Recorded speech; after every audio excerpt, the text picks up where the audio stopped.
much in the recent years. And the people, some of the people that have been doing the work most of the time, some of them are not able to supply, especially the manpower necessary to do the work. And they don't, some of them don't understand the culture and having conflicts and different things.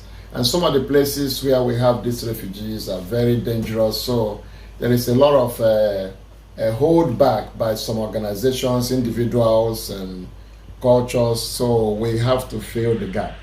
That is part of one of the message that is really very much on our heart in mobilizing young people to do. That is what we're focused on doing. All right, very interesting. All right, very interesting. Thank you very much, Pastor Michael Christisking. For those who are listening, he's here to talk about the plight of refugees in Africa. Don't forget, in the light of the conflict in Sudan, and we had almost a first-hand experience live on this program. We're talking as it was happening of the effect of conflict on the lives of people.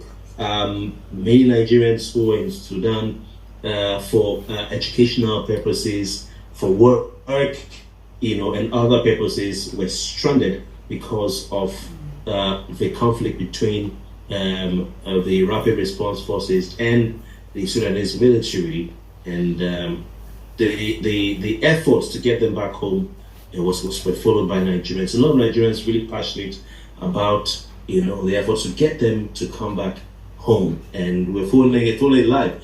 And so the impact of conflict on the welfare, the livelihood, the lives of people in not just in Africa but around the world is well understood by those of you listening.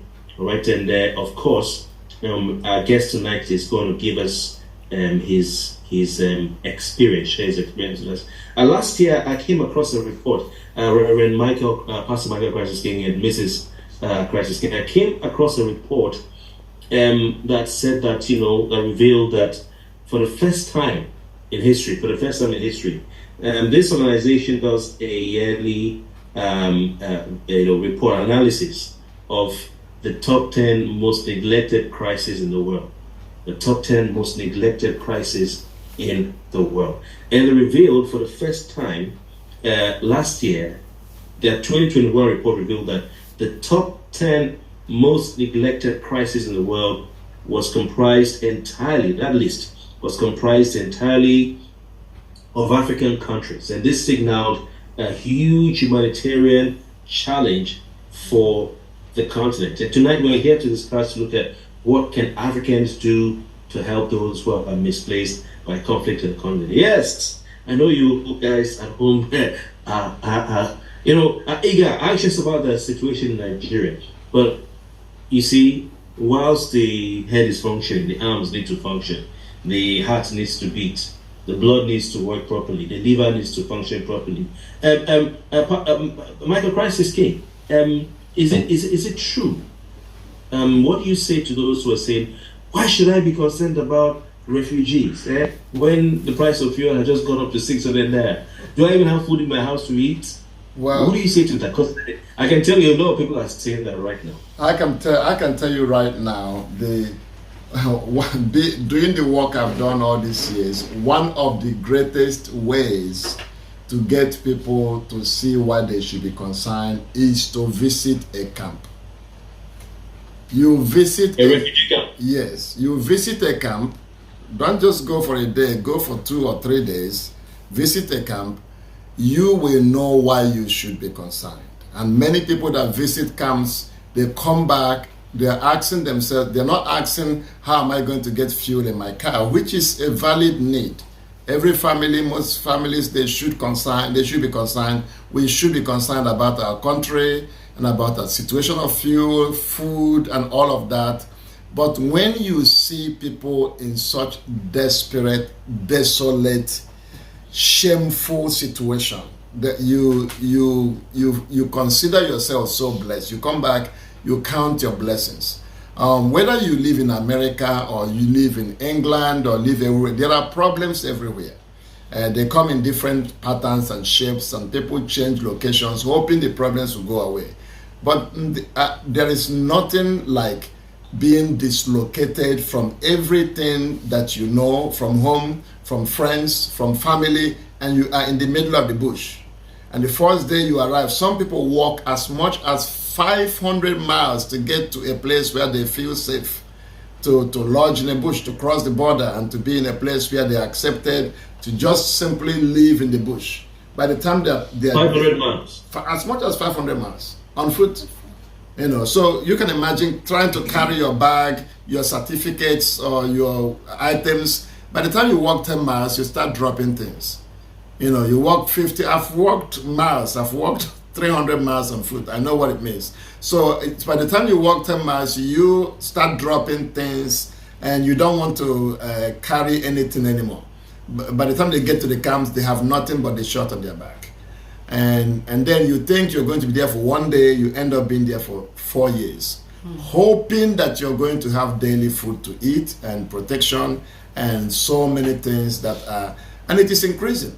And just in the few past years, the population of worldwide refugees went from 89 million just in the past 3-4 years. From 89 million, we are right now at 115 million.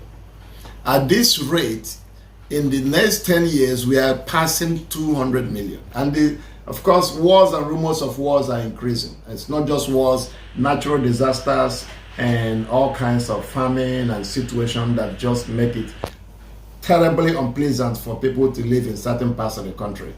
So there are people that we are far, far better than. And if we wait until we are good enough, and we may never be good enough, because there's always something that you need. And it doesn't matter who is in the government. There's always something that you need where you are. But there are people who are far, far better than in this world, and we need to begin to find a way to help them to just survive. So that's my answer for those who are worrying about their fuel situation. Their fuel situation is no situation when compared to some other situations. Wow. Okay, for those who are listening, do you agree?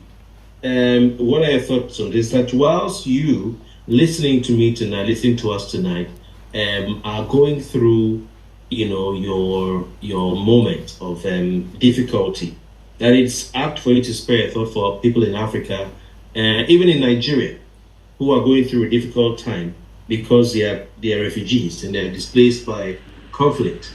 That your situation is better than theirs. So, because Pastor Christisking, you know what? When we had this conversation about Sudan, some persons called into us the program, to say that, in fact, they would rather stay in Sudan. In fact, they would rather stay in Ukraine, with all the bombs that Putin was sending there and all the shelling and people died, but they would rather stay in Ukraine. Some even said they'll go to Sudan. I think Peter Bonsa says he doesn't mind one of our listeners going to Sudan at this time than to stay in Nigeria, because Nigeria is such a bad place and has its own issues. So some may disagree with you. Yeah, it's something to disagree with. They're saying it because they're still in a comfort zone. They have their place where they lay down. They go and take a shower. And they still in Nigeria have a place they can take a shower and change their clothes. They still in Nigeria have a place they can go out and find ₦1 or 2 to buy bread. But when you go to refugees camp, where these men and women, especially the women and children, they don't have those places. They don't have those opportunities. I think they will run back to Nigeria, because these people are in a mud house. Like the one we're going to in Uganda, the government of Uganda just provided the Sudanese that ran there empty land. That's all. So when they come in, and over 60% of them are women with children, because the men are the one fighting and dying. And when they come there, they have to, if they have enough energy to put a mud and put together just a little mud up, and put a grass on top of it. So that's where 4 or 5 children goes on the floor and sleep. And get up in the morning, they give them a land, a tiny little space to make vegetable. and they stay hungry, and then they cheer in that bush where they are to build a kind of a wood to cover what is it called, palm leaf, to cover where they all go and take a shower. I think anyone in Nigeria, what I say to my people as a Nigerian, whatever we do, we don't want to have war. Yeah. As bad as we think that things are now, I'm telling you the truth, we don't want to have war. War is something that 20 years you still have not come out of it. We better find a solution, because Sudan, we have met the people that have been there since 9 years, from 2014 when the first war from the north and the south started. They ran with intention, and anytime they go back, the fight is going. They come back again. That was the first Sudanese war between the north and the south that led to the separation from the South Sudan from Northern Sudan. Yes. Yeah. Yes. I think that was one of the conflicts that was highlighted in this report I was referring to. I just going to read part of it. They're saying that the world's most neglected crises are all in Africa, and this fact points to the chronic failure of decision makers. They're talking about countries. I'm going to read three countries here. They highlighted DRC. Yes. DR Congo as a country that had very, very serious conflict. Yes. Displaced 2 million people, but people are talking more about countries like Ukraine in other crises, and not DRC, but it's highly neglected. I'm just going to read some other countries I'm trying to look for. They talked about also the crisis in so DR Congo, Burkina Faso. You have Somalia famine and situation. Yes. That is, I never knew there was going to be the DR. Talking about Cameroon. Yes. South Sudan. Yes. Chad, Mali, Sudan, Nigeria, Burundi, and Ethiopia. Yes. Nigeria is is on the list of 2022, which was released this year, but it was on 2021. This is what happens when, for instance, when the war started in Ukraine, organizations ran in from every direction to help here, help there. But when it is prolonged, people and all these organizations, they are so overwhelmed. So it causes them to seem to forget the old ones, as if the old ones are better. Then they focus all their energy. People like what is on the news. These organizations raise their funds based on news, and their supporters, they fund us. Don't you see, we are in Ukraine, please fund us. And they send fund for Ukraine, and they have to be faithful to do what the funders send the fund for. So a lot of distraction happen after a while. You stay in that situation. I'm telling you, this war in Ukraine right now, people rushed in it and did all kinds of stuff. But as soon as there was earthquake in Turkey, a lot of those same organizations rushed to Turkey to try to remember. Turkey was the first one to have, one of the first ones to have massive mobilization or massive migration of people who came from Syria. Turkey right now has 4 million refugees living there out of Syria. So these new things happen, they forget the old. And then also they forget the remote places. There are places that are more remote than others, and workers and funders don't want to maintain workers there. The cost of maintaining workers there is very high. To have a base there that you are able to do the work, humanitarian work there. So they just go 1 week, 2 week trip. There is no extended trip. So this is why we are calling Africans to bring attention to African problem. So this is the thing we're facing right now. We've never really mobilized out of Africa for years. We've done work around in different places. But this is what is happening. We've come to Africa, but not out of Africa. This is our attempt to do out of Africa. So what we're doing is what we're saying is this. The people that have the ability to support financially, they don't have the time to go. And the people that have the ability to go and bring all kinds of attention to the situation don't have the finances to go. So many of our young people, our focus, we are trying to ask every young person that is graduating from university to give 1 year of their life to go and serve their brothers and sisters. And by serving, bring attention. We want to flood the social media with this thing, and that people are living in such a desperate situation and nobody seems to care. And in many parts of the world where they throw away food, throw away all kinds of stuff that can help in different ways, they have forgotten many. And then it's not just a matter of food, it's also a matter of security, where some people will cross the border into these camps and try to slaughter them and invade them. There's no security around them. The United Nations used to have a protective force, at least, and some kind of skeleton force around these places. After a while, they have so many conflicts going on, they have to withdraw force from here, put here, and some of the old ones are just fully neglected, and you only hear it after the events. There's a lot to talk about. Michael Christisking and Mrs. Christisking, just give a second while we put our listeners on, because I want to know from our listeners tonight if they feel that their situation is better than some other people around Africa who are refugees. 91.3. Yes, good evening. All right, Mr. Michael, nice to have you. Where are you listening to us from tonight? All right. Okay, so what do you have to say about what our guests, Mr. and Mrs. Christisking, have said tonight, Pastor and Pastor Mrs. Christisking? Yeah, go on. Almost I have to say that it's not a so what. You see, as you are living there, it wasn't easy. But what I want to say is that there are many countries that Nigeria is better. As your friends have said, I believe it. No matter whatever they are saying, Nigeria is big, and I believe it will be better to my own side. So what I want to ask a question. I want to ask a question, sir. Mm-hmm. So my question goes like this. Like, we are not only the country, we have many countries in this world and in Africa. So my question goes like this. Other people that are other producers, then other or high.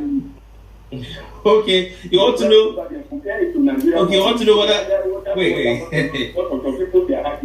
Okay, you want to know whether when they travel to these war-torn countries or these countries that whether their price of their petrol is higher. There are many other nations that produce it. Okay, he's so found a way to bring in this petrol price, But I don't know if you want to answer that, because I mean, yes. you've spent time, in the United States of America. I think it was your daughter. I happened to meet, Yes, you did. Yeah, you met my daughter. Yes. Oh yeah, that's so true. Yeah, but to answer your guess, the caller. Yeah. Yes, in Uganda they don't have any war. But their petroleum is high. They, of last year. Petrol price? Yes, sir. Last year, their petroleum was almost 6,000 shillings, which is a lot. That's like $2 per liter. So I remember when we were going to refugees camp, and when you rent a bus, that after we fly in, then you had to buy the petroleum. So it's like some places you can get 5.75, and some places you can get 6,000 shillings. That's about 1,290 naira. Thank you. That's a lot for Ugandan. And that's a direct answer right there. Yeah. So what is happening? I know when things happen new, it shocks. So many of us are in a shock. But Nigeria is far more richer to many countries of Africa. What we need to pray is how can we advance? Yes. Yes, sir. Go on, please. Okay, the bottom line is that if we wait till we are better to help somebody, what kind of human beings are we? So this is, like I said before, one of the things our goal is this, to sensitize, to awake a whole generation to the fact that we have a responsibility to our brothers and our sisters who are in need. A whole generation. Let me tell you a story. My son was 14 years old in the US, having this, entitlement behavior. I'm born in the US, my parents have taken care of me. And 14 years old, he graduated secondary school early at 14. Yeah. So at 14, he was just turning 15. We sent him to India to go and live and serve and in missions in a drug. Some men that were struggling with drugs and alcohol in the facility. We had so poor area. He went there, came back, he was never the same. Did we have a perfect life? Did he have? But he went there, he saw that people can live without shoes for weeks, no shoe on their feet. People can eat breakfast and not be able to eat anything else. Just drink empty milk, pap for breakfast and no other food for the whole day until the next morning. That people can go for 2 days and 3 days without food. He saw this, he came back. In fact, he was there, he said he's not coming back to America. When he came back, I remember he completely changed. The next summer he was in Cuba. The next one he was in, his eyes opened to see it. He's a medical doctor now, but the thing is that even though he's not a missionary like we are, serving as humanitarian, yet he wants to use his profession, whether it is by sponsoring or by going to help the marginalized, because he saw something. So if people will see what we see, they will act like we are acting. There's something, sometimes you're running in the day and somebody will ask, why are you running? There's something you saw when you are running. And people that didn't see will say, this man is crazy. So if just a trip, that's our biggest thing. Just carry 60, that's what we're trying to do now. Carry 60 young people, take them to the refugee camp, leave them there for 100 days, and let them come back. And let's see if they will ever talk about their Nigerian problems again. We don't have problems, of course. We don't have all these issues and this and that, of course. But in their mind, all they are thinking is, how can I be of help to these people that are in such a condition that makes me look like a big and a wealthy person? Yeah. Well, I think it was in Uganda sometime in June, if I'm not mistaken, where certain rebels, and I never knew that they still had rebels there. I don't know if that was what Lord's Resistance Army was. Yes. Which is a coin. Okay. They crossed the border. So I think either them or some other people crossed the border from the DRC. Someone claimed about 41 lives. Yes. Congo, okay. Yeah. And it was quite tragic because they took away, young people from the schools around the area, and all that. And it was a semblance of what's been going on in Nigeria with Boko Haram. Yeah. Apart from Uganda, where you go on your missionary trips to humanitarian, for humanitarian purposes, to see and attend to refugees, which other countries have you, or is it Uganda for now? We have done Haiti, Dominican Republic, and different other we have done Ethiopia. Ethiopia, Addis Ababa, especially. When we talk of problem, I don't know if we know that there's quite a big problem in Ethiopia. Yeah, there's 700,000 refugees in Ethiopia. But as Ethiopia as a country, which is the second largest country in Africa, as of now, their population are less. It will be hard for you to find 60 to 65-year-old adults. Most of them are in the 40s to 30s, and when we were there, going around to different places, we start asking why you come to a place where there are 1,000 people and they all youth, almost like in their young to the highest of the 45. They say because these are the ones their parents were killed during the Ethiopian War and the HIV, plague that came there. So their young children, their young children are what is populating the whole entire place as of now, and they are so hungry. Let me tell you what's happened, my brother. I remember in the street of Addis Ababa, while we were walking, you will see a mother standing on the street, many of them with little babies. Now, this is not like, I know I see a little of it in Lagos, with little babies, and those babies will follow you. Once they know you're a foreigner, they will follow you up to a mile. Little babies like 3-4-year-old begging for money, begging for food. And begging for food. They come all the way. This Arab-looking, some people say they're from Mali, some say they're from Chad, some they're from Nigeria. We are all over Nigeria. No, these ones were Ethiopians, because I heard on the radio when I was wondering who have these children. So they say the mother is there because their husband dead or whatever happened. So where even the president of Ethiopia was, thanking the foreigners and the people, thank you for helping our children, our street children, until we know what to do. Yeah. Okay, interesting. Yes. You both have. I'll take a call before I come to my next question. At 91.3. Good evening. What's your name? Good evening. My name is Oscar. Okay, Oscar. Nice to have you, and thanks for turning off the radio. All right, Oscar. Eager to hear what you have to say. So please go. Yeah. I really want to be sincere. I want to ask you again. Then following like most of the IDPs and seeing what it looks like.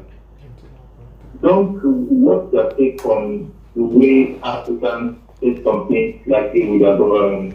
That because the way they take something from the government that leads to all these crises and to see religious bodies coming out to either tell people to pray, to put in the hands of God instead of doing some practical things. Practical things like what? Sorry. Practical things like maybe protests and holding government officials accountable by the neck. You understand? So, there are some countries that a little spike in the height of anything will cause a total shutdown. But those things are not experienced in most African countries because of how much faith and trust they have with their religious leaders. If the religious leaders tell them to do this, to do it, they say, okay, pray, fast, and all that. It will be better tomorrow. Yeah, so I want to ask them, they are religious, but they are religious people. Okay. So what is that practical thing that the people of Africa should do, if possible, to stop all these issues of people, the IDP? We have had cases in Nigeria where people lose funds meant for IDP. Okay. They make IDP pay for what they're supposed to get for free, and nothing happens to the people that steal those things. All right. So what's that practical thing that the people should do? Okay. All right. Hey, thank you so much, my brother. Great to hear from you. I'll take another call. 91.3. Good evening. Good evening, Mr. Patrick from Akron. Okay, Patrick, nice to hear from you. Please go on. Apart from praying. Yeah. Praying. Yes. Yes. I like the issue for the refugees. I mean, their condition. Okay. But the idea of comparing Nigerians who are complaining about the poor governance or something like that to the refugees is what I don't understand. I would like someone to help and explain it to me. I think what he said is simple. The refugees, not about the conflict. Mm-hmm. The country, the entire country that have conflict before the refugee, but Nigeria to the refugee. The refugee, they have a problem. Mm-hmm. Nigeria have a real right to complain about the state of things. Okay. This is not right. Okay. All right. Let's start from this last point, and we'll go to the other caller who asked the question. He's saying maybe Nigerians are too patient with government, and that's why Africans generally are too patient with their governments, and that's why things get so bad that they end up in conflict. They don't believe in saying we don't agree, Unlike other parts of the world, you live in the United States of America, you know that they don't waste time to take their placards to the front of the White House and wave it. So let's start from this last point and we go to Oscar who called earlier. Okay, so we start from the point that said Nigerians, Africans are too relaxed about holding their governments accountable. Is that what you said? Right? Yeah. Please go. Okay. Basically, in some countries, you carry your placard, they shoot you. And nobody is going to ask about you. And you protest are trying to be an activist. They come in the morning, 5 o'clock in the morning, knock on your door, tell your family they just want to talk to you. And that's the last they will see you. In these other countries, there are protections that allow people to actually step out and hold their government accountable. There are protections that cover the press when the press uncover things that government is doing that is not bad. But in these other countries that are ruled, forgive me for saying this, some of the countries, not all of the countries, are ruled by thugs that are not accountable to anybody. They can do whatever they want to do, but they can be on the throne in the name of democracy, but they are not democratic at all. So they enforce themselves on the people and they do what they want to do in many countries, not just African countries. We see them. So that we don't have the privilege of actually holding our government accountable with our vote, holding them accountable through the press, holding them accountable by protesting, by writing them, by doing different things we need to do in pure civility without causing problems. We can do that in other countries or in some other countries, but we cannot do it here. So we are subjected to being literally bullied in some countries. And we have to close our mouth. If you want to live in some places, just close your mouth, behave yourself, mind your business, swallow whatever it is you need to swallow, and stay with your family and be safe. So we're not even going the activism, trying to be activists on this. We are simply focusing on the area that we feel like the Lord has called us to do, to show compassion to the weak, the broken, the oppressed, those who are in the middle of nowhere. I don't know if anybody was alive. I was very, very, very young during this Biafran war. All I can remember, the tiny thing I can remember was that we were in the bush. The only concern we had was food and security. Those are the only two concerns. And there are people that live like that. If you bring them food, you will be their best friend. If you bring them security, you will be their best friend, but especially food. So in these places, my wife was talking about 60% of them are under 18, young children everywhere, and very hungry. Mothers have starved long enough that they don't even know what to do with their own children.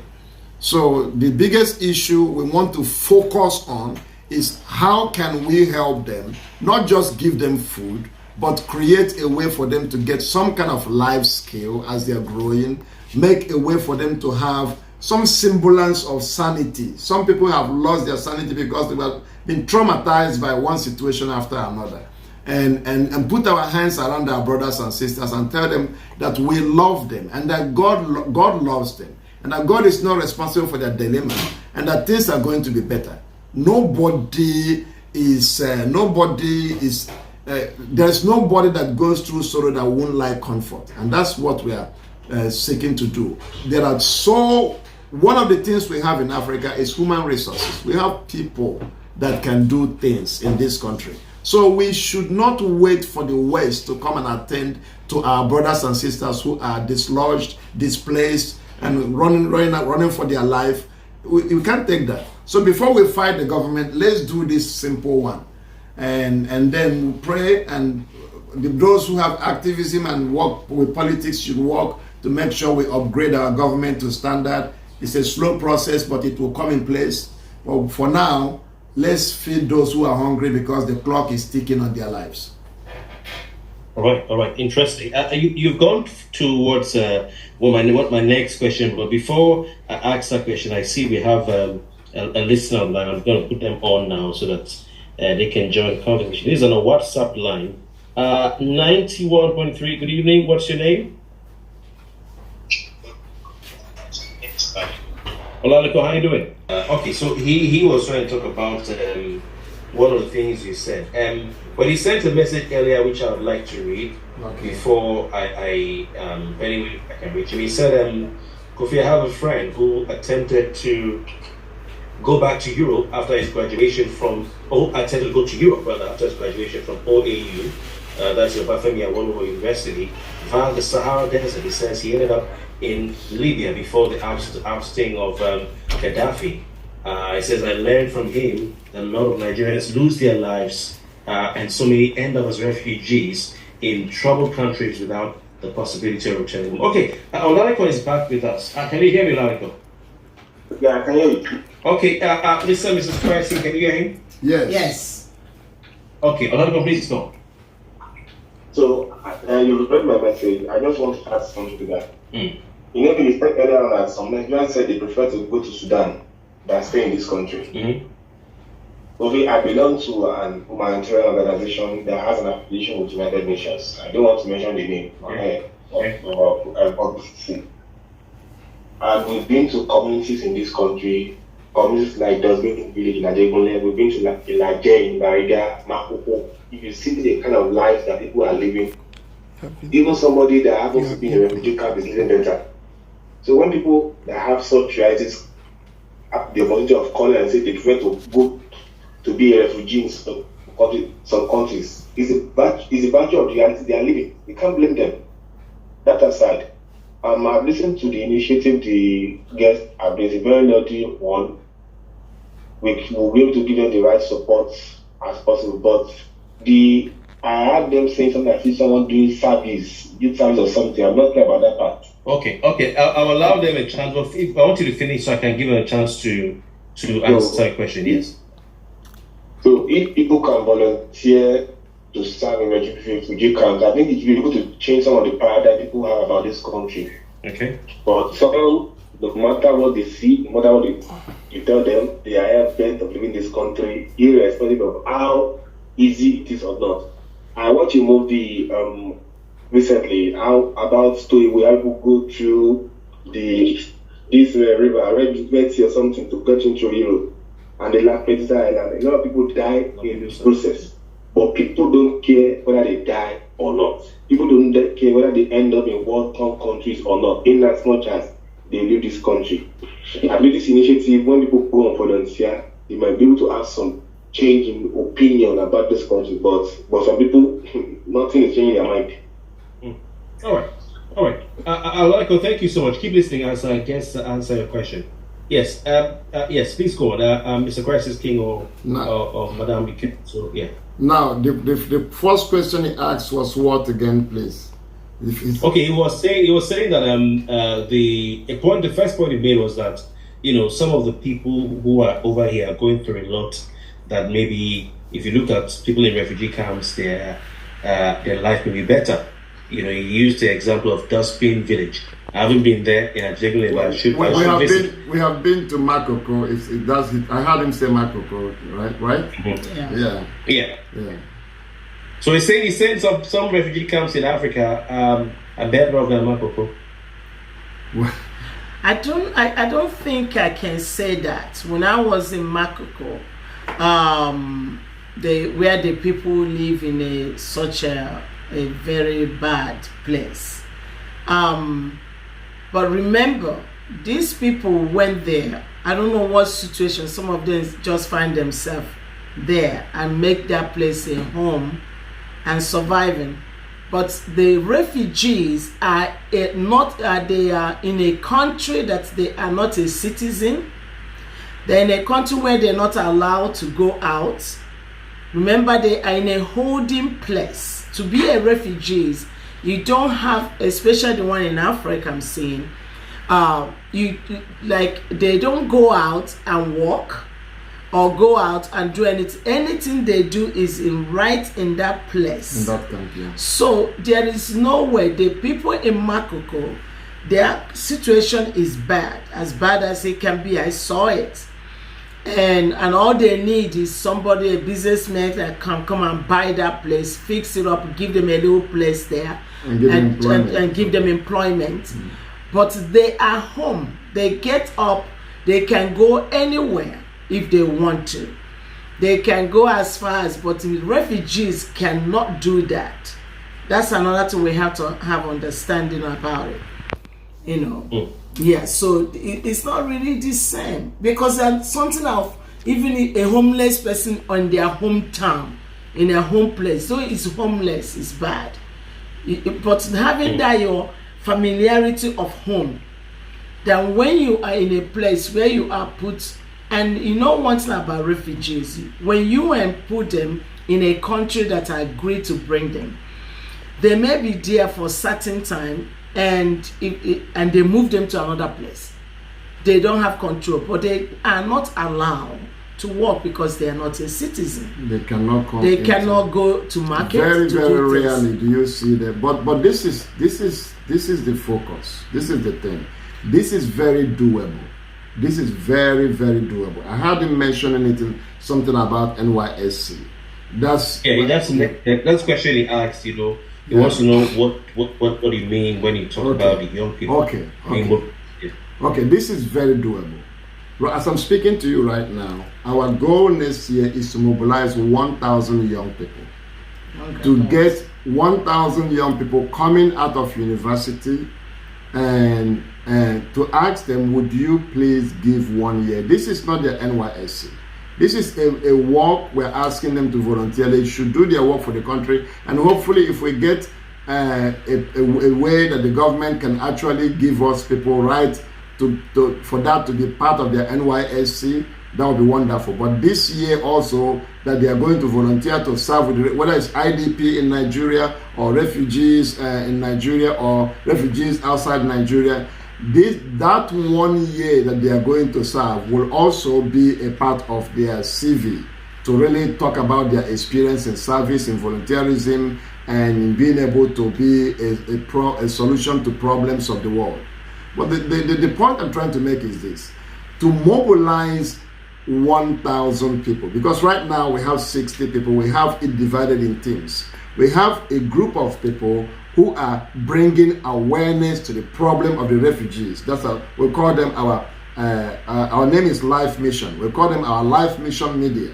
They are bringing awareness. They are posting. They are sending pictures. They are making governments know. They are making companies know. They are making individuals know. Bringing awareness. They are making churches know, and different people know about. It's all about awareness. Sometimes it's the wheel that speaks the loudest that gets the oil.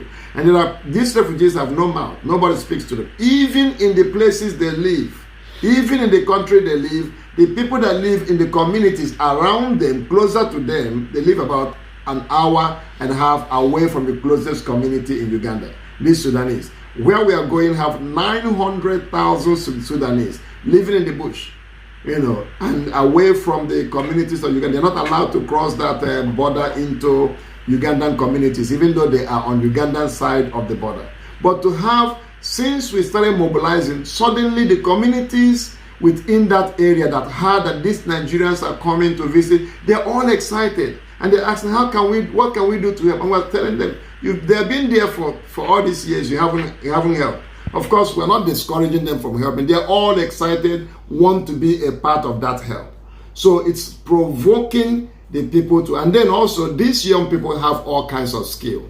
And I have young people that said, I'll teach them how to bake, I'll teach them. So we'll create, in the middle of the wilderness, we can create a community of people and create a village where they will have different skills and do, whether it's barbing hair or doing different things, to have their own independent livelihood as we train them.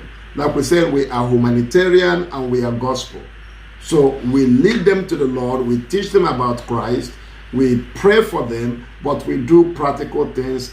Some time ago that we visited, we got a whole truck, like a lorry of food, and drove it into that camp and brought out bags of food and gave to families, and that's what we could do as much as we can. So let me say this again. Many people, we have enough help. We do not have, we need Americans' help, but we don't have to have Americans' help to do this. We have the resources financially, we have the food resources, we have the human resources, we have the brain power to be able to do better than we are doing to our brothers and sisters. So to see a transformation. As you bring attention to this, then we'll be able to call the other people that haven't, like we're talking right now. There are people that are hearing what they have never heard before about the situation of these refugees, and it's not just in Uganda, in Cameroon, in Kenya. You have 500,000 of them in Kenya. You have all kinds of situations. And here in Nigeria, you have 2.something million displaced people in this country. In Nigeria, in Nigeria alone. And they are within our communities. Some of your people hearing you right now, they are within their communities. And in some places, they consider them coast people. Like in part of Uganda, they call that area they live coast. And in their mind, you don't go to coast people because you bring cost to your home. This is how they have marginalized them and put them out and cut off any kind of help that they could have been to them. All right. That's quite interesting. We have more calls coming through. Let's see what we have on the line. 91.3, good evening. Okay, Kofi, how are you doing? I'm okay, Kofi. All right, well, are you? Very well, thank you. Nice to hear from you. I think your best you are doing wonderfully well with me because me, I express my corporate social responsibility in prison. I do prison. Do as much as I can do. I know the financial body is smart. I just want to ask them, how are they being funded? Because this is the financial body is enormous. How are they being funded? Thank you very much. All right. Okay. Thank you. All right. So I had a question. Yeah. You want me to answer? Yes. Okay. Basically, when we mobilized from the U.S. to other countries, the young people we mobilized, they raised their funds. They went to their churches, their parents, and they were able to raise their funds. Young people were mobilizing from Nigeria. They don't have the ability. Many of them don't have the ability to raise their funds. Even though we intend on training them more about fundraising, but at this point they don't. You just have to make a decision. You are either going to help carry them to test it first, all the way, you carry them 100% to test it, and then they will be motivated to do more next time. So what we are doing, for instance, when we started here in Nigeria, this is our first Nigerian mobilization. So when we started in Nigeria, about 60, we have about 60 people, about 42 of that 60, they didn't have passports. International passports. We had to produce the passports. So then we got everybody vaccinated. Yellow fever, you have to have your yellow fever to enter Uganda. And then we have to pay for the visa. And then we have to pay for the ticket. And then we have to pay for the accommodation of them being there. We have to pay for the ground transport because the place where the United Nations will allow us to stay is about 90 minutes away from the closest camp. So we need ground transportation. For you to have a bus to carry 60 people every day, it's more expensive in Uganda than it is in Nigeria. It's almost $500 a day to carry, to go to camp, and we have to do this like 5 or 6 times every week. So you have to pay for ground transport, you have to pay for food, and all of that for 100 days.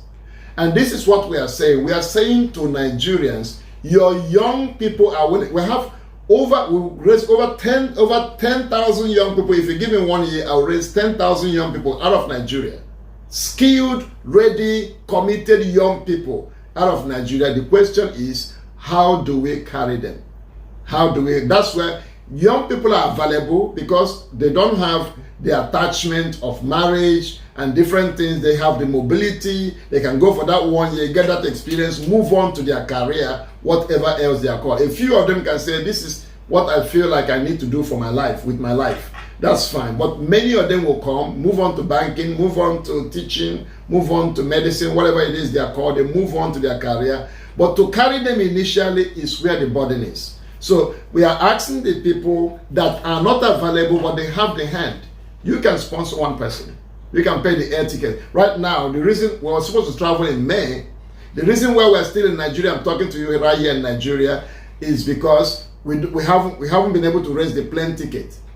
We have raised 18 million out of the 28 million that we need to buy the plane ticket as we speak right now. So, but all these young people have gathered from around the country, and we are staying at a place right here in Ekpaja. in Lagos. They are all in Lagos, ready to hit Murtala Muhammad any day, but waiting for tickets. We are going to churches. We are talking to individuals saying, support these young people. Let them go and serve on your behalf. Let them go and love these refugees. God Almighty will bless these young people in a way that you cannot imagine. Their life will be different. You don't know what they will become tomorrow. Some of them will become presidents tomorrow, and they will never forget that being a refugee is bad, and they will fight for their people, to protect their people. So we don't know who we are taking with us and what their impact is going to be in their lives. So we are being funded by asking people, just like you, and churches. And we go to a church every Sunday and try to make our presentation.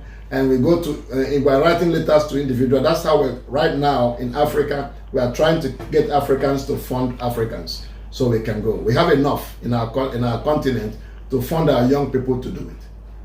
We have enough young people to do it. Our goal in the next 30 years is to raise 30 million young people to prepare them for the crisis around the world, because it's increasing. It's increasing. It's very specific indeed. We'll come back to that. 91.3, good evening. What's your name? Okay, the connection isn't too clear, so please do call back.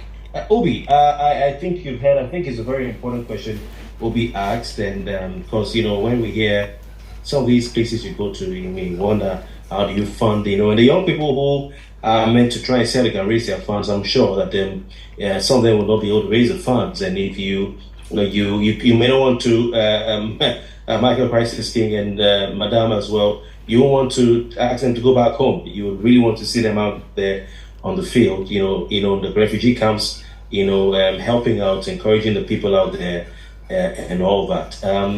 So you say you fund some of these things. You have partners in Nigeria, you have partners in the United States of America.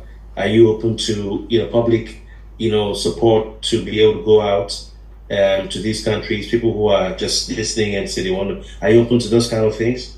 Yes, we actually need it now. Yes. We need those supports. Okay. They are all packed up and ready to go. That's the beautiful thing. Fine. Yes. We'll come to that. There's something I've been talking about for a lot of time. Since you are not just a humanitarian but also pastors, I would share with you that one time I read, many years ago, I went over Proverbs 22:7 again, which says that the rich rules over the poor and the borrower is slave to the lender. And I look at how African countries always, rely on handouts from the West. Yeah. Okay, so you go to the streets of London or the United States of America, where you have resided for some time and you make your home, and you see kids going on the streets with cups and buckets and bowls and envelopes, saying, "Oh, please give me $1, for Africa." Give me, a shilling and all that. So you want to, and they are all trying to see how they can come down here. The Americans have what they call the Peace Corps. The Norwegians have what they call Norwegian Refugee Council.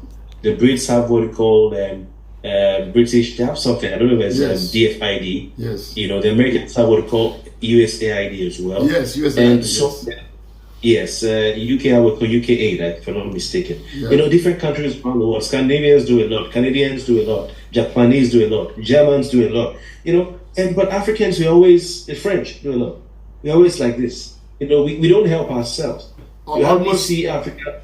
Almost always in the last 35 years, almost always when we go on missions. And I do not say this to despise, I'm just telling you reality.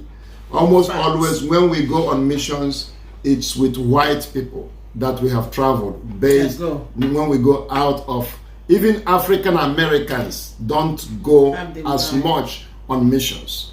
So it's been white people, whether they're coming from America or coming from other places, it's been white folks that have been championing missions. We have everything. In fact, right now as we are speaking, part of the reason why we have been so slow is because we have not received any help from the US. Very, very little, except the Bibles, of course. We have almost 100,000 Bibles that an organization from the US has given to us. that we will be passing out. But they want to see Africans step in. Yeah. That's what When we send them pictures of these young Africans and send them pictures out of these places, I'm telling you, many of them will move to help. But right now, they're like, Michael and Angela, we know you, we love you, but you mobilize your Africans and let us see. That's the first thing we did when we were telling our group, myself and my wife, we are AG, Assemblies of God ordained in the United States. So we went to our GO in the US and told him, this is what God is telling us. And why don't you support us to go? He said, Michael and Angela, we love you. And you have served under us for a long time and gone on missions. But right now you go. And then you bring the report to us, and let's see what will happen. So we're left with Africa. And we have found out that the resources are here. Yeah. We have the resources. So why do we help ourselves less? Because I mean, they sit down there, they see the lavish parties you throw on Instagram. Yes. This private jets we have. They see us spring money in the air, Yeah. and I'm sure they'll be flabbergasted. I just want people that spring, but my mom was into this thing. That they used to send these foods from the United States where they put food in sachet. That you can mix with water and become something like you can drink. All these baked beans in unmarked cans. Without any label. And they bring clothes, a lot of clothes. Yes. Bicycles, but Africa, like you said, even the Black Americans, they're not interested. Why? Is it in the blood or what? No, it's not in the blood. It's education. You have to keep repeating yourself until it catches on. Okay, and unfortunately, again, I'm making some controversial statements. Please correct me. Unfortunately, the zeal with which the West have been doing gospel and humanitarian work is going down a lot. It's been replaced with skepticism. We cannot continue to help them, and so on and so forth. It's going. We will find ourselves in a place very soon where Africans are going to be taking help to the West. If you can write this down, it will happen. Where we will have been taking help to the West, taking help to Europe, taking it to many parts of Asia, taking it beyond Africa to the Middle Eastern areas. We will see that. But the thing that works best is vision comes before provision. You see it, and you see that we are capable of doing it, and suddenly help will begin to trickle in little by little by little. Many people that made pledges to us, if we had gathered all those pledges, we would not be looking for money for food or accommodation or anything. We would have been gone a long time ago. But the pledges, all of them fell one by one, and I believe they fell for a reason. So that we will see the resources we actually have here, and little by little, they are beginning to come. People are beginning to respond. All right, just a quick one. Because I have many questions, but because Obi, I don't want Obi to go to bed. Yes. How can Obi, who was asked how you fund yourself, and maybe people were thinking like, Obi, how can they reach your humanitarian organization? Because I heard you talk about more than 2 million displaced persons in Nigeria. So I would like to believe that you also have your eyes on the situation in northern Nigeria. Yes. So how can Obi, who called it, and maybe people reach you to say, I have clothes, I want you to go with clothes. I have shoes, I want you to go with shoes. As long as they are in good condition, okay? As long as they are in wearable, if it's something that you don't mind somebody giving you and you are happy with. So Obi want to give you money. I know that he wants. Okay, if money is better, really. And we are registered with CAC, and we have an account here in Nigeria. We have dollar account, we have naira account, we have euro account, we have pound account, and we also. We just want maybe a phone number. Okay, Life Mission. We Life Mission. What is the phone number of Life Mission here? Life Missions. Okay, Life Mission phone number is 081 25. Okay. Life Mission phone number is 081 25 471 727. 081 25-471-727. Website. All right. You know, And our website is Life Missions with a plural, lifemissions.org. Okay, that's life with an F. Life with an F. Yeah. Missions. Okay, I don't usually do this, you know, and I don't have a clear as I was confessed, but because of your humanitarian nature of your what you do, I think that you know we can just try and bring it out. Explain to my guy to talk tomorrow. Yes. All right. So lifemissions.org. Yes. You know, and so your email address, your details, contacts, and found there. What would you say? Because you talked about the fact that you lived through the Biafran War, Pastor Michael Christisking. What would you say from your travels? And Madam, please feel free to also, this question is about any of you. What would you say has been your impression? What lasting impression and effect on you has the impact of conflict on the lives of people who later became displaced? What has it had, that impact has it had on you? I want you to talk to our brothers and sisters who are listening, because I mean, sometimes people say, you know what, let's just fight, you know, let's fight, let's war, let's go our separate ways. You know what I'm talking about. Let me have Madam answer that. Because her eyes have seen her ears without a mirror. I will tell my fellow Nigerians that my prayer is that no matter what happens, we will not come to a place of conflict. Yes. Because it's like during the time 2011, when Haiti, Port-au-Prince, had that 7.1 earthquake that buried thousands and thousands of them, scattered the people, put them, and we went there. We saw children packed up in so many places, malnutrition, because the food wasn't available. The food came, but it was not, the road wasn't there, some of the places. And we saw the women and so many things. It was horrible. Now, when we went to the refugees camp, there are so many babies and children that are just wandering, and with those who their mother is alive. You see a mother with 4 children, and they look like you don't know who is feeding who in a camp. Now let me tell you, one camp, when we say refugees camp, one camp is about 15 to 17,000. The biggest camp is 50,000. The largest camp that they have at that time of last year, before they knew this fight that started, was 50,000.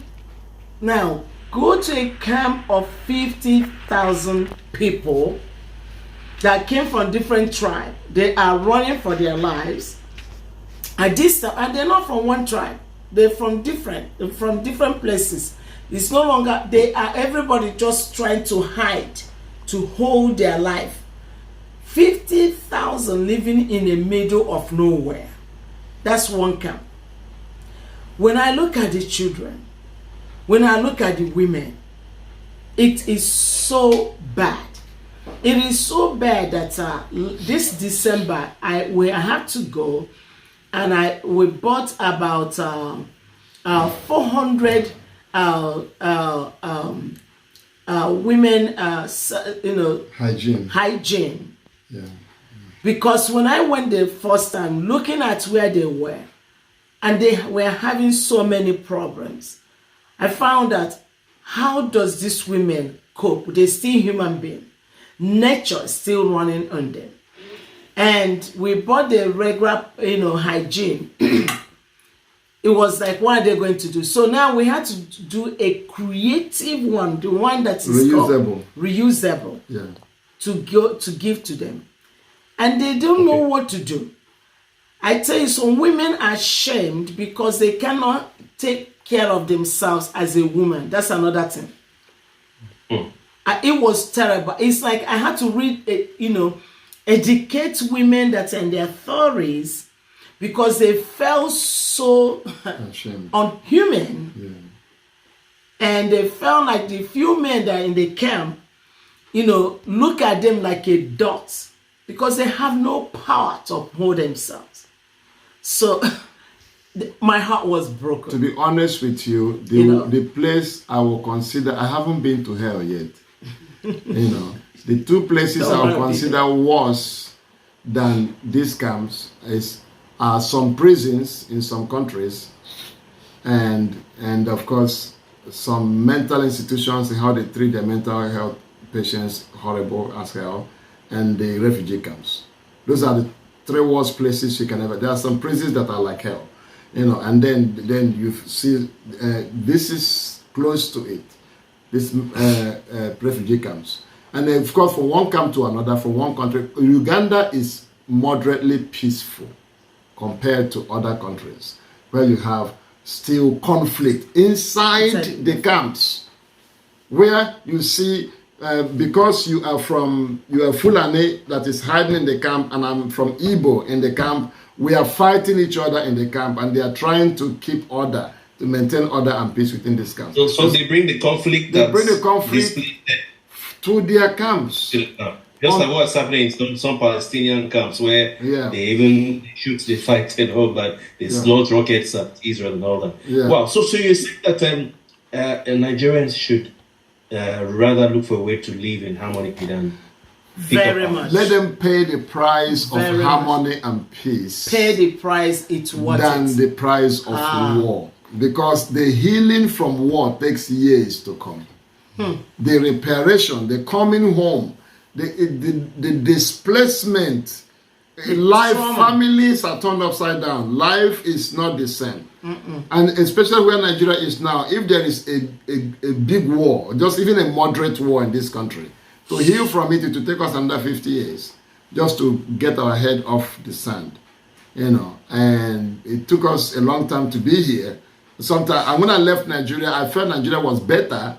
When I left Nigeria in 1987, I felt like it was better than it is now. So I feel like the country has gone backwards. Forgive me. But to go into war in this condition, as bad as it is, may God forbid it. May God hear our prayers and forbid it.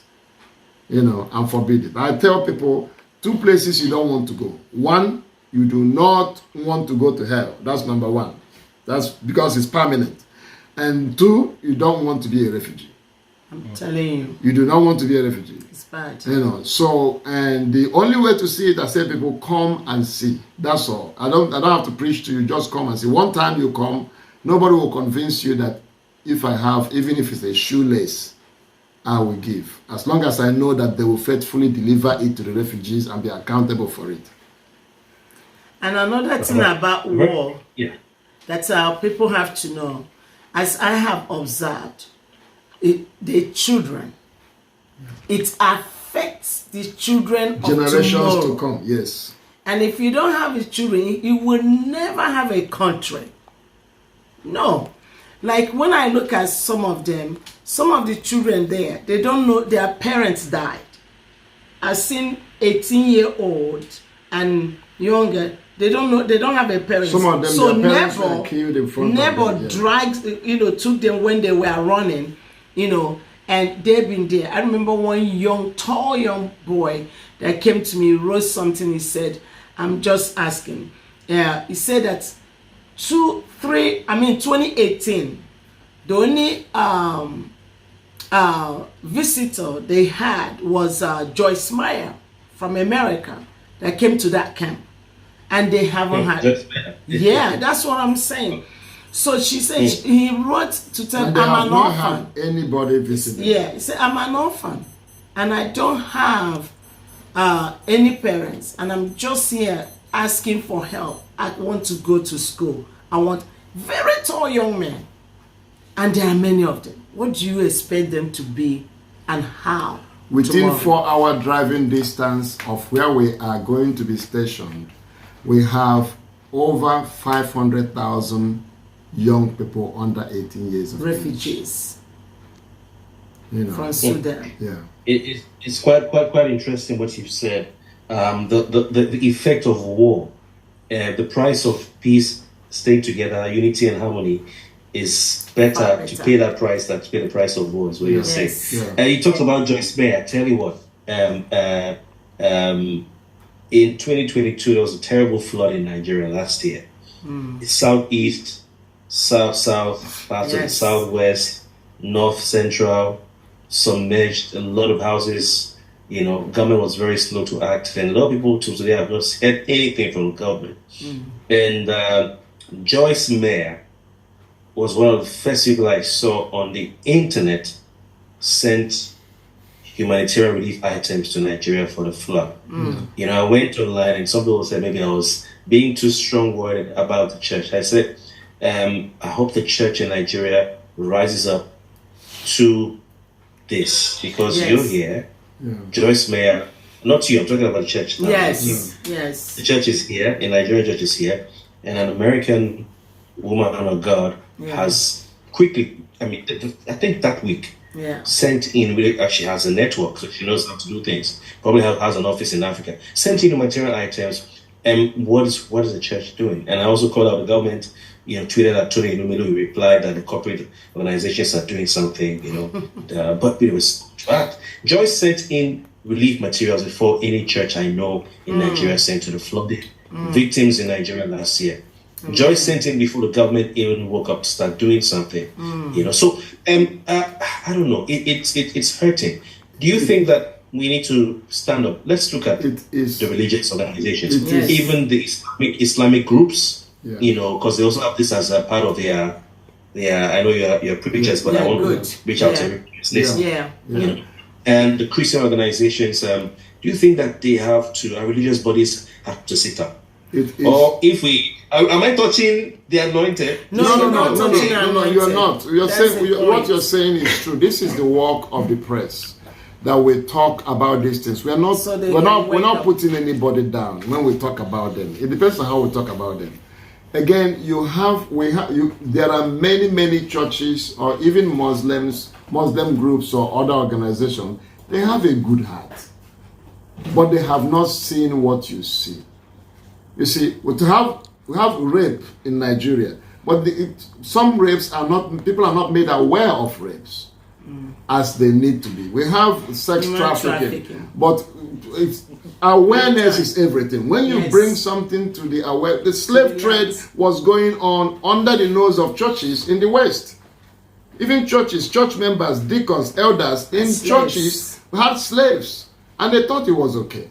But it was awareness that comes to the fact, oh my God, this is my responsibility. So we can't beat the churches on the head. Just because you see something doesn't mean I see it, and it doesn't mean that I'm better than you. You just have to talk to me, brother. There are people in Makoko that are going through, and say, really, can you take me to let me see myself? And then suddenly I see, oh my God, I don't even know some people are going through this, and I'm throwing away some of the stuff I have. Because you saw it doesn't mean you're better than me. There are things I see that you don't see yet. So with our brothers and sisters in churches, or even in mosques and different places, we need to educate them, make them aware. Unfortunately, some people may never see it, but many people will see it, and they will do more than we can do. You understand? So let's not beat them on the head, because awareness is everything. I believe that what will also bring awakening to our church, because it's not a normal thing, especially in a culture. Reaching out like that to Westerners, even the most wicked person, know that it's a good thing. If even the most wicked person in the Western world that has a little money do humanitarian. Yes. Because from childhood, that's how they raise. See, that's so important. That's education. Yeah. So that education they have is so now. That's why we are praying and believing God to help us with the future of tomorrow. Who are going to who make will be the laws, pastors, leaders. the councilman or the governor to begin to have this test. And when they have it, they will teach their children a different way. You will see somebody, a little, young, like when we traveled last year, we were sharing about this work in part of a friend's house. They have 2 young adults. One is like in here 20, the other one is like 21, 22, 20, 26, 20. And do you know, after we shared about the vision going to the refugees, their children, the little girl gave $500. The boy gave, not from their parents' money. Yes, just out of their pocket. Not from their, it's a mindset culture. Yeah. So for our church, even though you can tell them, they don't see it. Because it's not in their culture. We want to begin the young adults. We begin to see it is a great thing to do. It's a legacy. To see that I help someone. No matter how much, whether I make small or big, I help someone. Recording stopped. Yeah. Amen. So this is where we were, what we can, we are believing God to do. I think it dropped. Go. Yeah, it dropped. We believe in God to help our people in culture, in Recording Africa. in progress. From a culture to really engage in humanitarianism. Yes. Otherwise, it won't be so hard for our guests here to raise the money they need to send people to go to, what do you call it? To Uganda. These African countries, even around Nigeria, to help people. Madam, you were talking about the culture and they train and develop their children, right from the young age to give. Even no matter how poor you are, give a dime. Yeah. Yes. Yeah. And I don't know. I somehow I feel that biblically, it's already been written that the people who normally give are the ones who will always be. But maybe that's why because they are givers, even with all their sinfulness. Yes. I know you. They have. Maybe that's why They are blessed. I don't know why. Yes, Yeah. they do. Yeah. Yeah, it's true. But also government.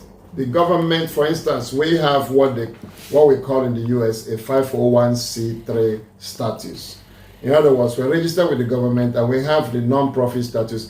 If anybody in the US gives us money, the government, the IRS, the Internal Revenue Services, will give the person tax break out of that money. If they give us like $100, and when they are going to pay their taxes, they will report to the government they gave $100 to a 501c3 organization. The government, instead of charging them $3,000 on their taxes for the year, the government will charge them $3,900 in some cases. You understand? $2,900 in some cases. Encouraging people to give because the government cannot do everything. So there are these organizations that come in here, come in there, come in here to go. And it's the other thing also is that sometimes when you want to do something like this, the stronghold in people's mind go all kinds of ways. I'm just going to say this. I don't know what your listeners will think about this. For instance, you one of the things we faced in mobilizing these young people, some of them are girls, ladies just graduated from university that volunteers to do this, and some parents will come.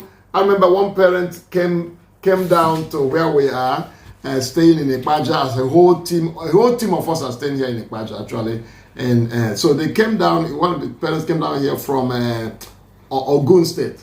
They said, where are you taking our daughter? We heard about all this sex trafficking. And you're paying for them to go. You get them a passport. You're paying the ticket. Is our daughter safe? And some parents did not want their daughters to go. They have this, I don't blame them. I don't get that. Maybe because you've been away for a while, it's happening. In fact, a lady and a gentleman, apart from that, because it happens a lot, they'll tell them Yes. they're going to give you a job in Dubai, and you go to Dubai and it's sex trafficking. Yes. Apart from that, you have some stories where, some sects have indoctrinated the children of people's kids, and then they just don't want to talk to their parents again. Sometimes they take their lives, and I know that's not what you are about. Yeah. I've done my check, so. I mean, if I were a parent, I would drive down to see. But okay, but what about the case? Maybe I'm diverting from the point. What about the case where American organizations decided, maybe I don't know what the discussion you had during the COVID-19, decided to invest in malaria, invest in finding cure for malaria, fever, and all of some of these diseases. Yeah, they're always the ones doing it. And now they are saying that these organizations, they want to implant something into us and kill half population of people. That's why they're trying to vaccinate our children. That's why they're trying to do all this. There's these strongholds in the mind of us that yes. People are afraid of taking the vaccination. So I get it that there's a mindset of fear. Yeah. Of when you are doing something for free or trust. Yeah, people are just skeptical. Yeah, in this country, somebody walks up to you in the middle of nowhere and says, "Take this money." You say, even if you need it, you say no. You want to use it for blood money. So you're saying there's a stronghold in the mindset of people who are not used to this kind of in Nigeria, and sometimes you begin to ask questions. I mean, I had my questions about you. I had to look at it, go, check everywhere. Exactly. You understand? Because I think people have heard a lot and seen on this part of the world. Such that thing is always there. But I'm like you said, there are one or two parents who said, "Oh, okay, I like what you're doing." Maybe there will be another one who even support what you're doing. So I can relate because my mom, did that for a long time. Actually, till she passed on. She wasn't traveling around the world, but she would be in something, within the country, and she did her work. Very good. Left her life just for that. We went all the way to learning sign language. Wow. So she could minister to people. Who are blind. Wow. So I understand. So for those who are listening, like Olanikon, who said, was talking about how you get able to be part of what you're doing. And for those who will want to say, okay, I have time, I can mobilize myself, I want to join in this humanitarian trip to go to other countries or even somewhere in Nigeria to spend time with refugees. How do they do that? Is it open to anyone and everyone? With their criteria that they have to go through, and I don't know if we can go through all the criteria, but basically, no, they can call you. They can call you to find out. But it's their criteria. We don't just take anyone. So how do they reach out? Lifemissions.org. All the information is there. All the information they can send an email, or they can also have a notes area where they can say, my name is this and I'm interested on this and this, and then someone will respond to them. Also, the phone number they can make contact to call is also on that website. LIFE, Life Missions.org. MISSIONS. Missions.org. Okay. All right. There's a message here sent in by Zelidia, I think. Faith Umukoro says, please, I love this couple and their NGO project. Please, can I be permitted to work with them? I'm serious about it. Okay, she wants to. So you heard it, Faith. You can go on the website. Nice to hear from you. Oladipo is back. Architect Oladipo says, from my almost 20 years experience in volunteering, and that's the word that we've been trying to ram in. I mean, personally, into the ears of our young people. Volunteer. It says in my 20 years experience, or almost rather, 20 years experience in volunteering, it says we do alms giving, but not strategic with humanitarian missions. It is talking about funding. An average African man on the street believes you are rich and settled in life. That is why you are doing charity. Some people believe that you can't be doing it for free if you aren't making money. It says humanitarian service needs to be reprogrammed into our subconscious. Okay. He said that quite a while ago. That's what you were saying. Yes. That's right. Yeah. it's a good point that she brought there. That's the mindset that doing humanitarian is where people make money, had to be rich. But there are in any field you go to, you get the good and the bad and the ugly. Yes. It's always there. But the truth is, you don't really, because it's a project to project. Like now we are going to this Uganda at this season. Every fund we are raising is based on the budget that will take us there and come back, and then we carve out the next year. The budget of whatever will be next year is what we do. Unfortunately, you don't really get rich. It's bad to say that. People do take the money, and we have had that people who money has been given and they use it to their private things. Of course, they will answer to God, not to men, because those poor that had, it would have helped. Just that cry, God will use it to, visit anyone. But we will not be afraid of that, because there's still good, organizations that are going on behalf of the speechless that no one speaks for. Yeah. All right. Yeah. Okay. You want to add something to that, sir? Yeah, but basically, one of there are three things that count. Because being a humanitarian is basically this: you build a bridge between those that are desperate and those who can help them. And to do that, you have to be a diplomat. You have to be able to reason to both sides, especially building this kind of bridge. The three things that are very primary are this. Number one, you have to create a platform of trust. In other words, those who are supporting, those who are volunteering, those who are giving, you have to be transparent. If you get a penny, you say you have a penny. This is the amount you have now.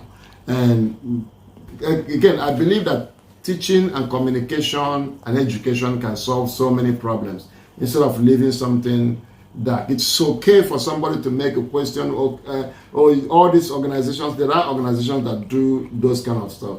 What do they do with our money and also on so. But staying transparent creates trust.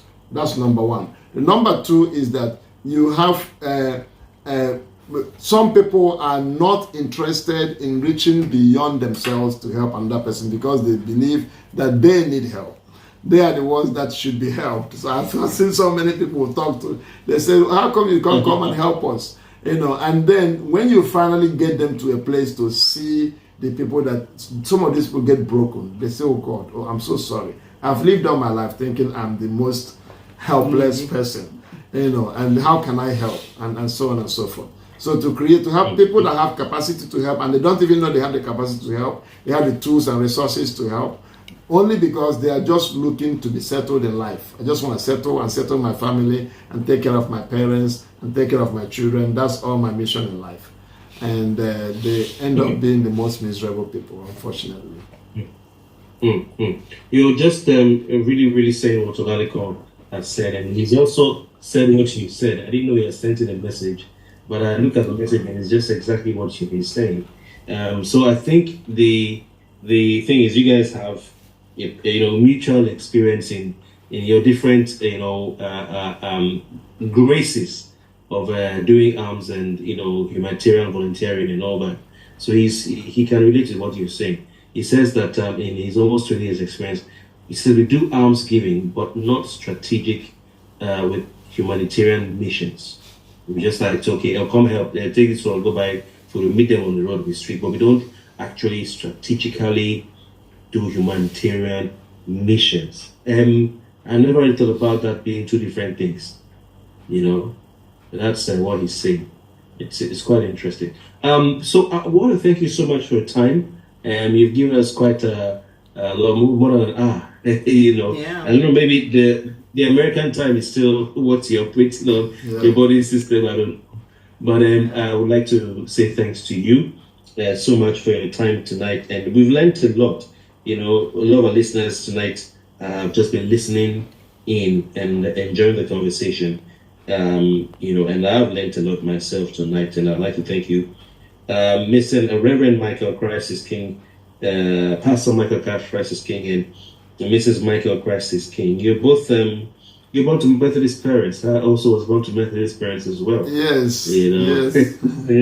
Okay, so he's a humanitarian, he's a missionary, he's a pastor, clergyman, and of course, he's a Nigerian from Abia State, about to be precise, and he heads the organization along with his dear wife,